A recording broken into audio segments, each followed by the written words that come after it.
வள்ளுவர் மாலை வைரமுத்து உரை நூலை வெளியிட்டு அமர்ந்திருக்கின்ற என் தமிழாசான் கலைஞர் அவர்களின் திருமைந்தன் தமிழ்நாட்டின் மாண்புமிகு முதலமைச்சர் முத்துவேல் கருணாநிதி ஸ்டாலின் அவர்களே,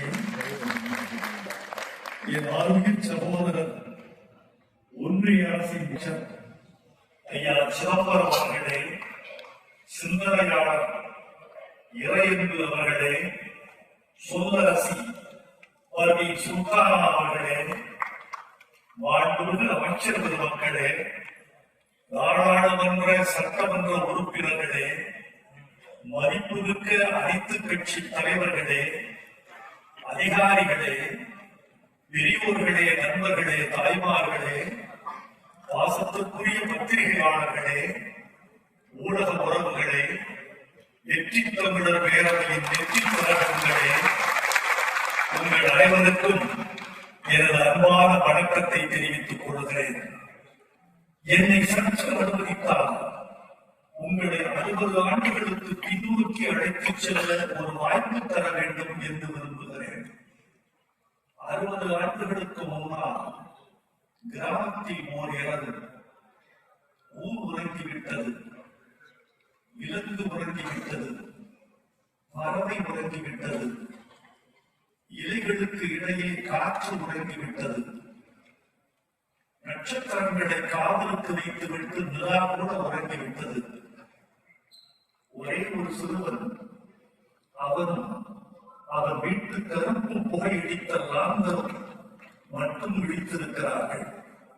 என்ன நடக்கிறது என்று சொன்னால், வகுப்பில் தமிழாசிரியர் அசை விரித்து காட்டிய போது ஒன்று சொன்னார், திருக்குறளில் 1330 அருக்குறளும் ஒரு குறள் கூட தடை கட்டாது.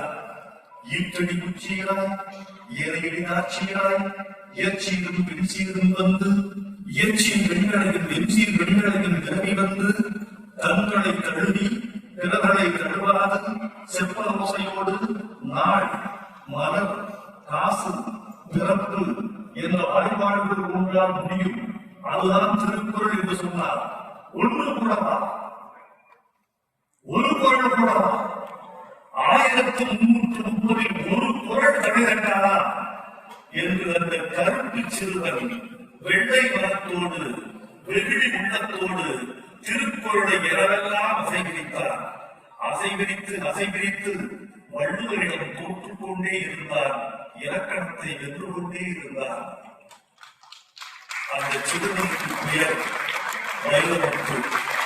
அதனால் 60 ஆண்டுகளுக்கு பிறகு தமிழ் மன்றம் கூடியிருக்கிற இந்த பெருமன்றத்தில் அறிஞர்களும் பெரும் தலைவர்களும் பெரும் பேராசிரியர்களும் கூடியிருக்கிற இந்த பெருமன்றத்தில் திருக்குறளுக்கு உரையிடி உங்கள் கைதட்டலை காணிக்கையாக பெற்றுக் கொண்டிருக்கிறார் என்பதை குறிப்பிட்டிருக்கிறார். நான் ஒரு பெரிய பந்தமாக நினைக்கிறேன்.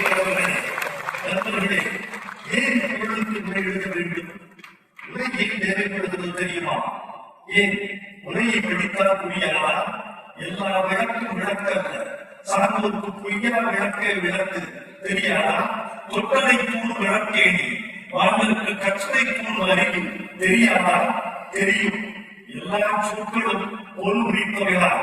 ஆனால் 100 ஆண்டுகளுக்கு ஒரு முறை ஒரு மொழி 10 விழுக்காட்டு சொற்களை இழந்து விடுகிறது, சிதைந்து விடுகிறது, அல்லது அழிந்து விடுகிறது, அல்லது பொருளில் ஒரு புற மாற்றம் நிகழ்ந்து விடுகிறது.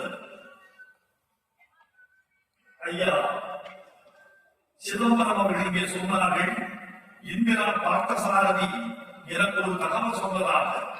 எனக்கு அவர் சொன்ன தகவலோ அல்லது சிதம்பரம் அவர்கள் எனக்கு சொன்ன தகவலோ எனக்கு தெரியாது. ஆனால் மிக முக்கியமான தகவல் அவர் சொன்னார், காமத்துப்பால் என்றுதான் இறங்க வேண்டும். இன்பத்துப்பால் என்று இறங்குவதை விட காமத்துப்பால் என்பதுதான் ஆண் பெண் என்ற தேக உறவை குறிக்கும் என்று அவர் சொன்னார். நல்லதுதான், நானும் அந்த வழியில் வந்தவதுதான். காமம் தான் சரியான சொல் என்று ஆழப்பட்டிருந்தது உண்மைதான்.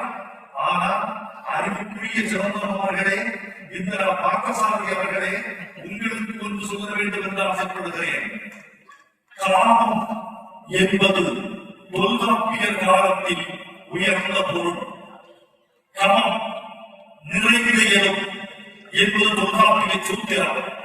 நிறைவுதான் காமம். காமத்தில் மனிதன் நிறைவு கண்டான். காமத்தில் மனிதன் பூரணத்தை பார்த்தான். காமத்தின் வழியே கடவுளை அடைய முடியும் என்று கூட நேற்று வரைக்கும் துறவிகள் யோசிக்கிறார்கள், இன்னும் யோசித்துக் கொண்டிருக்கிறார்கள். காமம் நிறைந்தேன் என்பது உண்மைதான். ஆனால் பொருள் மாறிவிட்டதே, காலம் பொருளை மாற்றிவிட்டதே. நாட்டம் என்பது நறுமணம் என்பதுதான் பொருள். 2ஆம் நூற்றாண்டில் சுவை, ஒளி, ஊறு, நாற்றம் திருவள்ளுவருக்கு இந்த நாற்றம் என்ற சொல் நறுமணம் என்ற பொருள். நாரிய பொருந்தார் இது பொருள்.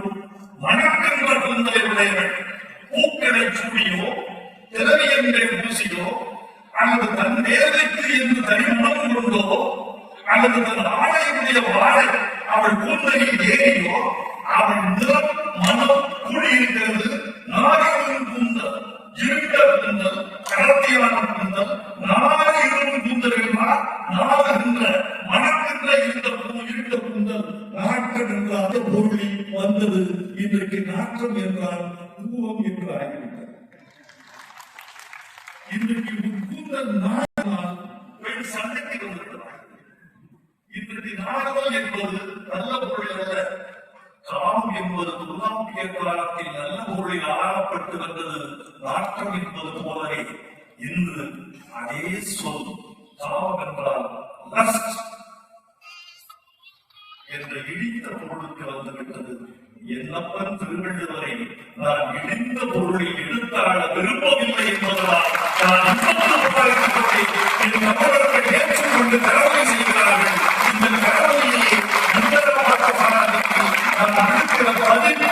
அவர் மதிக்கிற ஒரு தமிழர்கள் 96 வயதுக்கு 4 நாட்களுக்கு முன்னால் ஆங்கில இந்து பத்திரிகையில் ஒரு பேட்டிக்கு வெளியிட்டிருந்தது.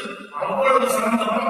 மேக்பெத் என்ற ஷேக்ஸ்பியர் நாடகத்தை நான் தமிழ்படுத்திக் கொண்டிருக்கிறேன் என்று சொல்லிக் கொண்டிருக்கிற ஒரு தமிழறிஞருக்கு நான் இந்த சபையின் மூலமாக இந்த உதவி விடுக்கிறேன். ஒருவராக திருக்குறளுக்கு உரை எழுதியவர்கள் தருவர், மணப்புடவர், தாமப்பர், நச்சர், பரிதி, பரிவீரழகர், திருமலையர், மல்லன், பரிப்பெருமாள், காளிங்கர், வள்ளுவருக்கு எல்லை முறை செய்தார் இவர். இந்த 10 பேர்களும் கொண்ட பட்டியல் வெண்பா பட்டியலில் இருக்கிறது. 10 பேர். இந்த 10 பேரில் 5 பேர் உரைகள் மட்டுமே கிட்டுகின்றன. 5 பேர் உரைகள் கிட்டவே இல்லை. இந்த 10 5 உரைகளை கிட்டுகின்றன. ஆனால் இன்றைய கணக்கின்படி திருக்குறளுக்கு உரை எழுதியவர்கள் 23 அல்ல, 53 அல்ல, 60 பேர் அல்ல. முத்தமிழர்கள் கலைஞர்களிலிருந்து நாவலர், தேவரைய பாவாணர், நாமக்கல் கவிஞர், இலக்குவனார் என்ற போன்ற நிறுவனங்கள் எல்லாம் எழுதி முடித்த பிறகு எண்ணிக்கை எவ்வளவு தெரியுமா?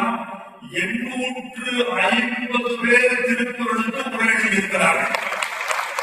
853வது ஆளாக வடுகப்பட்டியில் இருந்து வயலுக்கு வந்திருக்கிறார். 50 உரையாளர்களுக்கு பிறகு இன்னும் குரலுக்கு சொல்வதற்கு பொருள் மிச்சம் இருக்கிறது என்பதுதான் திருவள்ளுவருக்கு மிச்சம் இருக்கிறது என்பதற்கு திருக்குறளை நான் சின்ன பேரிலிருந்து நேசித்திருக்கிறேன். அதை முதலில் நேசித்தது பொருளுக்காக அலுவலர்களே.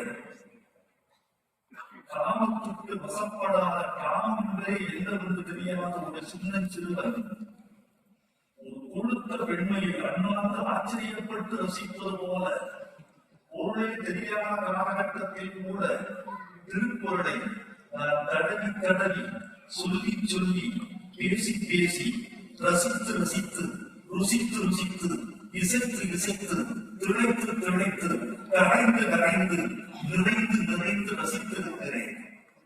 ஒருவரும் ஆமையும் 5 நடக்க ஆற்றின் எழுமையும் ஏமாப்பும் உடைத்து இந்த குரலை நான் நான் ரசித்தது பொருளை அல்ல, ஒரு பொருளுக்குள்ள 3 எண்களை எப்படி வள்ளுவன் வைத்தார்? ஒருமையுள் ஒன்று, ஆமை போல் 5 நக்கராற்றின் 5, எழுமையும் ஏமாப்புறத்து 7, 1, 5, 7 ஒரே பொருளுக்குள் 3 எண்களை சொல்லி எப்படி பொருள் சொல்கிறார் என் பாட்டன். இது சின்ன வயதில் திருக்குறள் மீது எனக்கு ஏற்பட்ட ஈர்ப்பு.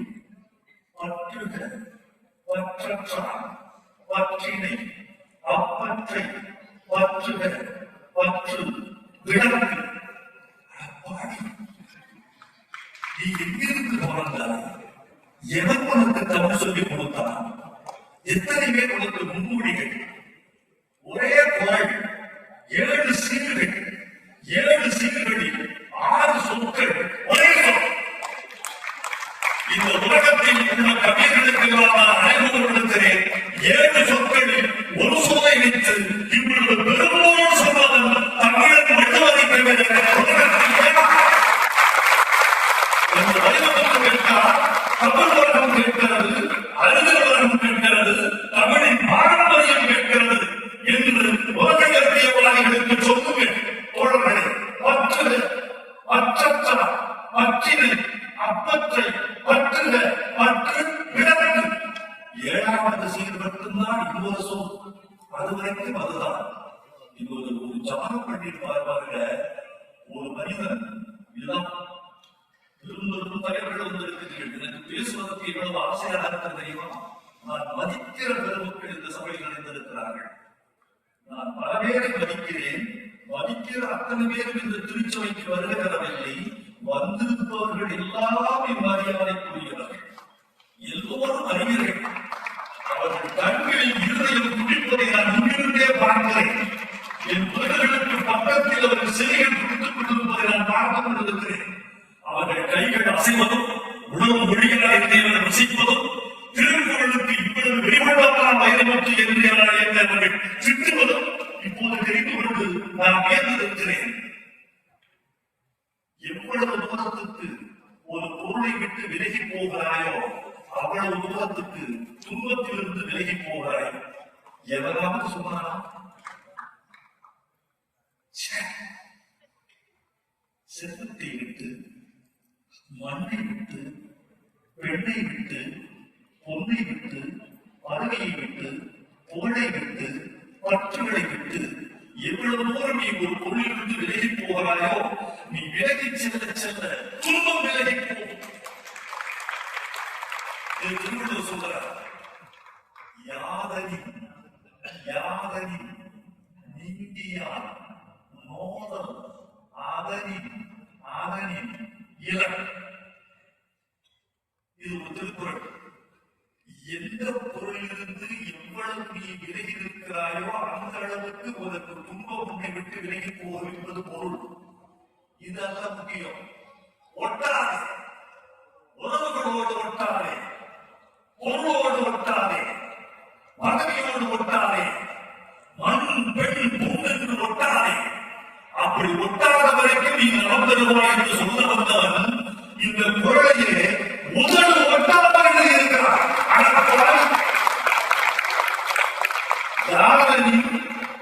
என் தொலைக்காட்சி தோழர்களே, என் புதர்களுக்கு தோசம் போடுவது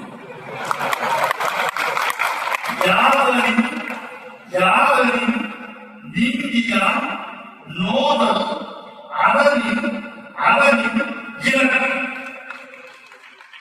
மகரம் மகரம் மகரம் இந்த மூன்று பகுதி மற்ற எழுத்துக்கள் போட்டார். மகரம் மகரம் மகரம் இந்த மகர மகரம் என்ற எதுவுமே இல்லாமல் ஒரு குரலை இவருடைய தத்துவத்தை படைத்திருக்கிறார் என் தமிழ் பேராசார் திருவள்ளுவர். நான் அந்த வழியில் வந்தவர் என்றால் என்னுடைய கர்வத்தை யாராவது தடுத்து விட முடியும்? என்னை யாராவது கேள்வி கேட்க முடியுமா? என் வள்ளுவரை தூக்கி எறிந்தால் யாராவது என்னை எட்டி பார்க்க முடியுமா? அவ்வளவு பெரிய விஷயம். நான் ஏன் திருக்குறளுக்கு முறை எழுத வேண்டும் என்று ஆசைப்பட்டேன் என்றால் பல பொருள்களுக்கு பிழைகட்ட பொருள்களையே இந்த சமூகம் சொல்லி வந்திருக்கிறது. ஒரு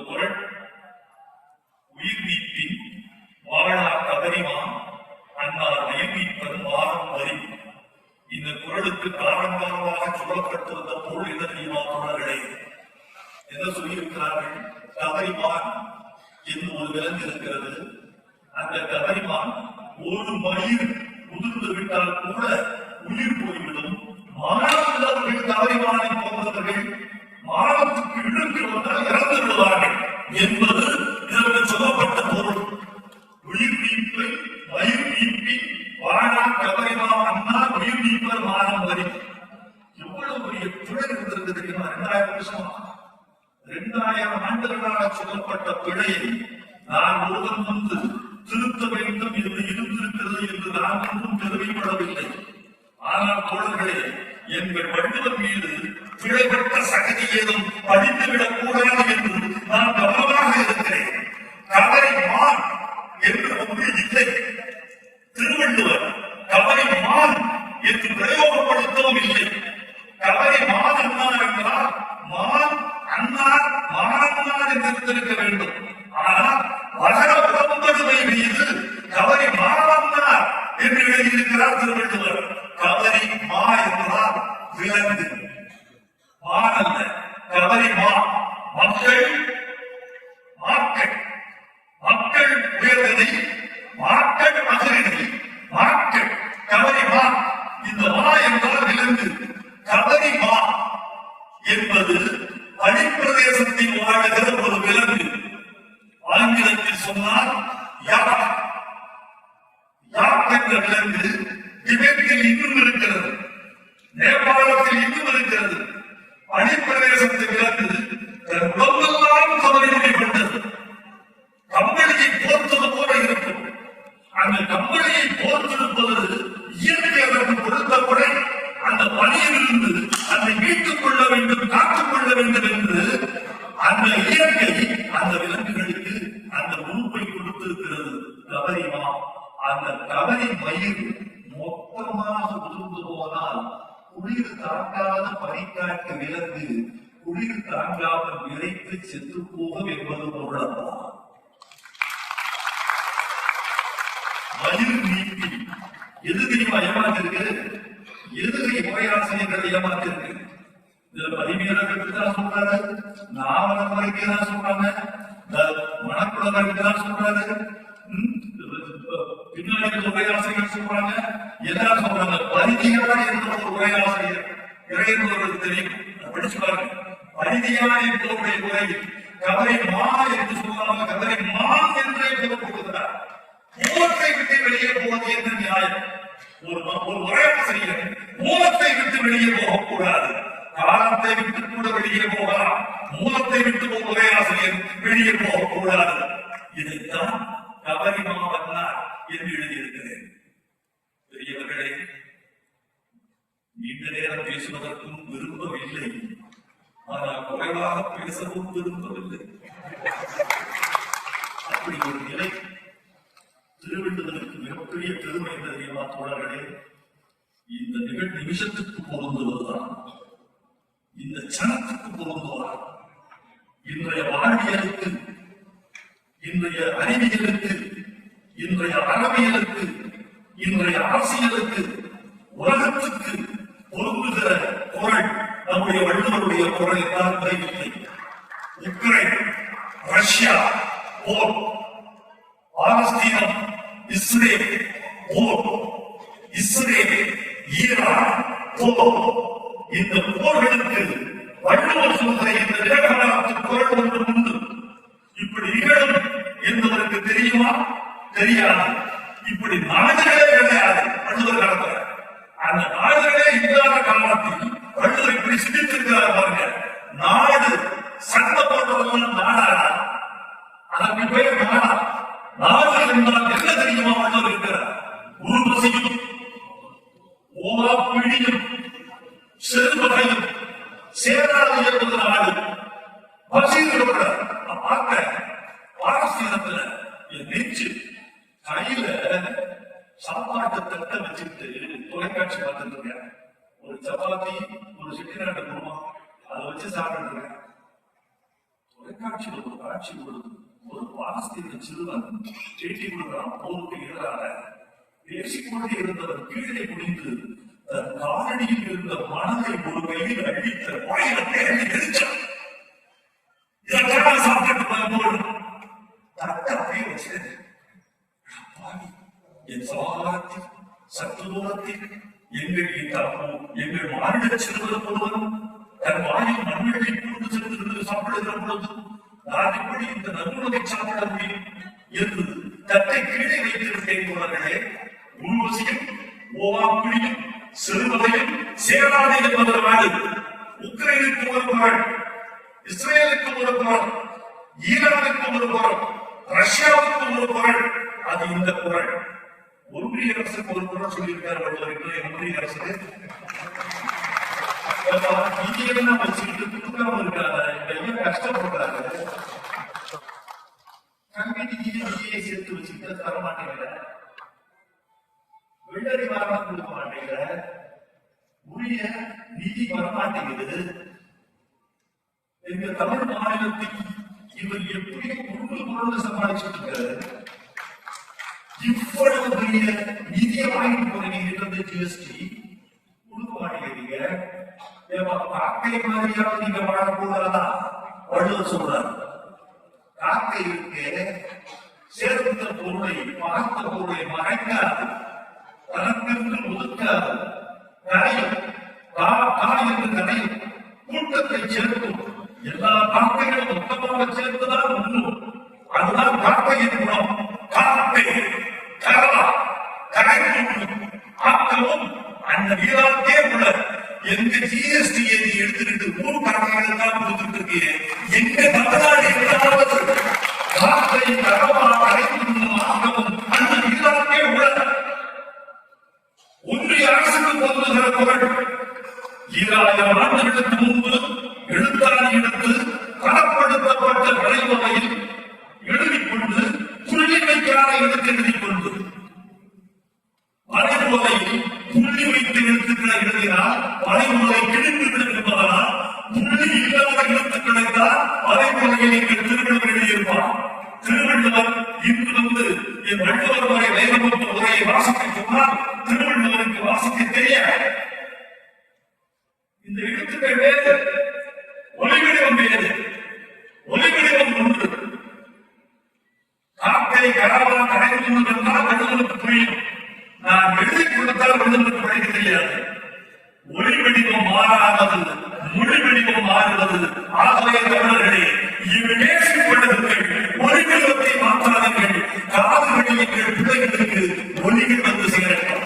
பிள்ளைகளே, 133 அதிகாரத்திற்கு 9 விதமாக இங்கு 10 குரல் சொல்லிய பிள்ளைகளே, உங்களின் வாழ்கிறான் திருவள்ளுவர், உங்களோடு வாழ்கிறான் திருவள்ளுவர். அடுத்த நூற்றாண்டு பிள்ளைகள் நீங்கள், அடுத்த நூற்றாண்டுக்கு வள்ளுவரை எடுத்துச் செல்லக்கூடிய பெரும் கடமை உங்களுக்கு இருக்கிறது. வாழ்க நீங்கள், வள்ளுவர் சாலை, முதலமைச்சர் சாலை, உங்களை வாழ்த்துகிறேன். வாழ்க உங்கள் பள்ளிக்கு எங்கள் வணக்கம், உங்கள் ஆசிரியர் பெருமக்களுக்கு என் வாழ்த்து. கூட்டணியை பற்றி ஒரு வரை சொல்லுகிறார். கூட்டணியை பற்றி வள்ளுவர் சொல்லுகிறார். கூட்டணி எப்படி இருக்கணும்? ஒன்றா இருக்கணும். நம்ம கூட்டணியை போல ஒருமித்த கருத்தோட சின்ன சின்ன வேறுபாடுகள் இருந்தாலும் பேசி தீர்த்து கொள்வது போல பொருந்தாத கூட்டணியோடு வாழ்வது எப்படி தெரியுமா இருக்குமா? வள்ளுவர் சொல்றார், பொருந்தாத கூட்டணியோடு வாழ்வது ஒரு சின்ன குடிலுக்குள்ள பாம்போட சேர்ந்து குடித்தனம் பண்றதுதான். வாழ்க்கை குழந்தைகளும் பாம்போடு குழந்தைகள் ஒரு குடி, சிறு குடி, ஒரு குடிசை வச்சுங்க. ஒரு குடிசைக்குள்ள பாம்போடு மூவ் பண்ண இடம் இல்லை, குழந்தை இடம் இல்லை. அந்த இடத்துல ஒரு பாம்போடு உடம்படைந்து வாழ்வது எப்படி உண்மையானது? உடம்பாடு இல்லாத வாழ்க்கை குழந்தைகளும் பாம்போடு உறவுகளை பெற்று முதலமைச்சர் சொல்லியிருக்கார்கள். வள்ளுவர் 2026 தேர்தலுக்கு 2026 தேர்தலுக்கு நம்ம முதலமைச்சருக்கு ஒரு குரல் சொல்லியிருக்கார் வள்ளுவர்.